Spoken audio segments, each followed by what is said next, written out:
The Infinite Landing, the Out of Place. My name is Cade.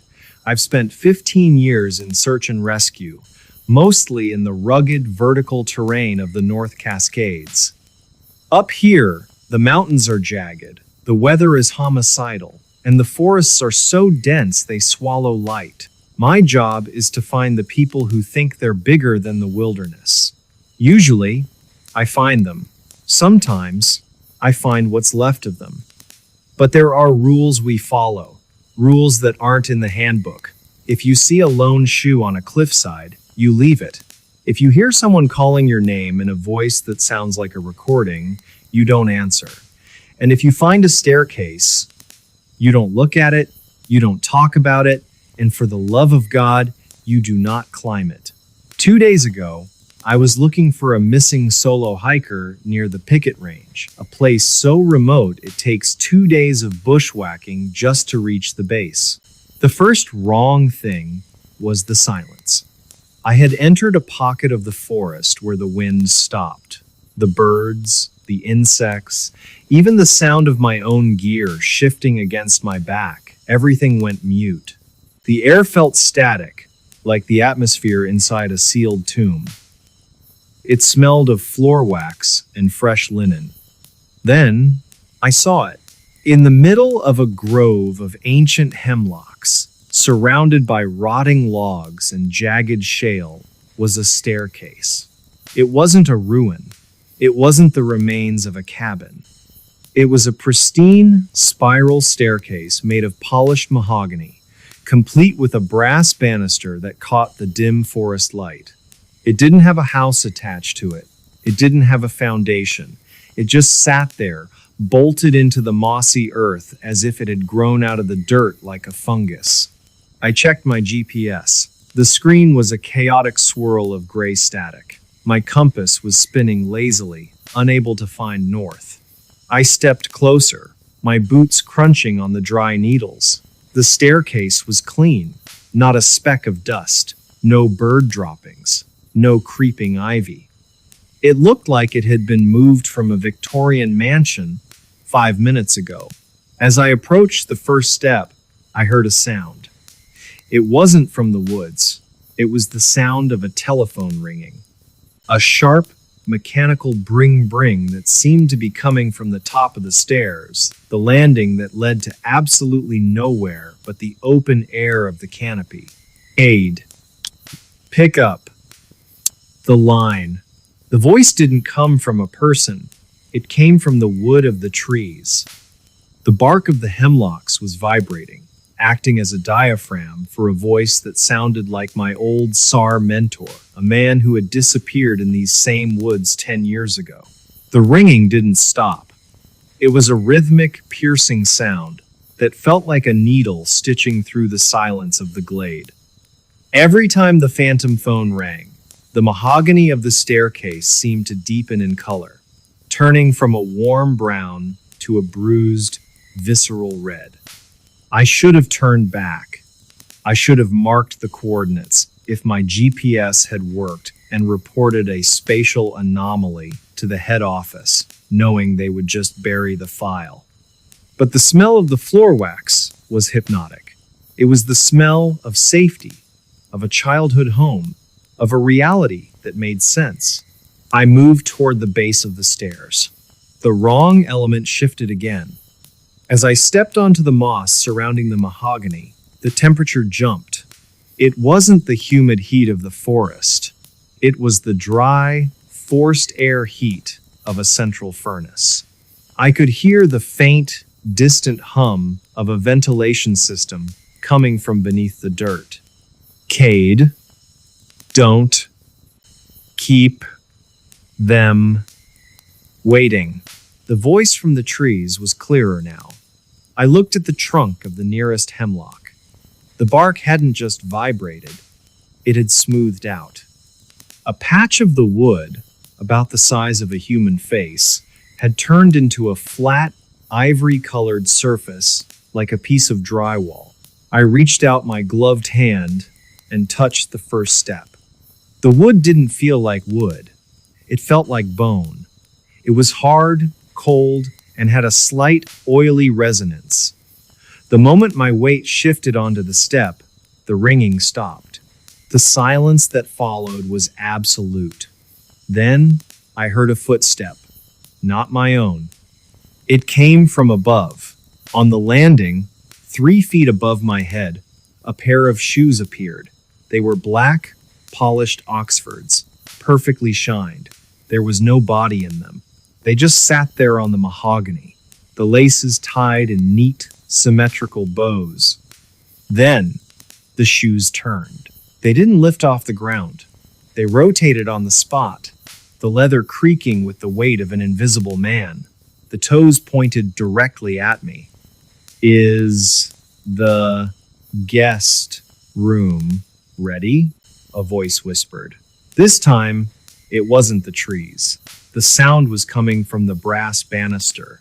The metal was vibrating, singing the words in a high-pitched, metallic tone. I looked back at the forest path I had used to enter the grove. It was gone. In its place was a long, carpeted hallway that stretched into the darkness of the trees. The walls were made of pine needles and mist, but the floor was a plush burgundy carpet that looked wet with blood. The hemlocks had become support pillars, their branches draped with heavy velvet curtains. I wasn't in the North Cascades anymore. I was inside the house. I looked up at the shoes on the landing. They began to walk down the stairs toward me. 1 step, 2 steps. Each time the leather hit the mahogany, the forest around me flickered briefly, showing a glimpse of a vast white room filled with thousands of these staircases, all rising out of a black, oily sea. The black Oxfords hit the 3rd step, and the world buckled. A sharp, stabbing pain flared in my chest, and for a second, my vision went gray. When it cleared, I looked down at my hands. The heavy, calloused skin of a 15-year SAR veteran was gone. My fingers were thinner. The scars from a 2012 climbing accident on Mount Baker had vanished, replaced by the smooth, unblemished skin of my 20-year-old self. I wasn't just in the house. I was being rewritten by its history. Thump. The shoes hit the 4th step. My knees popped. The strength I'd built through a decade of mountain rucking withered. I felt my height shift. I was shrinking. The wrong element wasn't the stairs anymore. It was the way my own body was betraying the linear flow of time. The brass banister began to glow with a dull, rhythmic pulse, like a vein. "The reservation is for eternity. Cade," the banister sang. The voice was younger now, matching my own changing vocal cords. I tried to step back, to retreat onto the moss, but the carpeted hallway behind me had begun to move. The burgundy rug was sliding toward the staircase like a conveyor belt, pulling the forest deeper into the interior. The hemlocks were no longer trees, they were grandfather clocks, their pendulums swinging with a heavy, wet thud that sounded like a butcher's blade hitting a block. I looked up at the landing. The shoes were empty, but the air above them was shimmering, a distortion of heat and static that vaguely resembled the silhouette of a man in a tuxedo. "I don't want to stay," I croaked. My voice was high, cracking with the onset of a phantom puberty I had lived through 20 years ago. The distortion on the landing leaned over the rail. It didn't have a face, but I felt a gaze, a cold, clinical observation that felt like a needle being pushed into my eye. "Everyone stays for the gala," it whispered. I realized then that the staircase wasn't a trap. It was an organ. It was a part of a massive, predatory architecture that lived beneath the crust of the national parks, surfacing only to harvest the time of those who wandered too far. The stairs were the teeth. The hallway was the throat. I grabbed my ice axe from my pack. The metal felt heavy. almost too large for my shrinking hands. I didn't swing at the shoes. I swung at the mahogany step beneath my feet. The axe bit into the wood, but it didn't splinter. It bled. A thick, translucent fluid smelling of pine resin and expensive perfume oozed from the gash. The entire staircase let out a low-frequency groan that vibrated through the soles of my boots, making my teeth feel loose in my gums. The black Oxfords paused on the fifth step.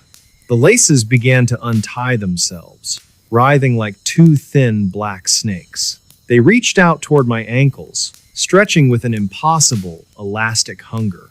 If I hit the sixth step, I wouldn't be a teenager anymore. I'd be a child, and a child can't fight a house. My boots felt like lead weights on my narrowing feet.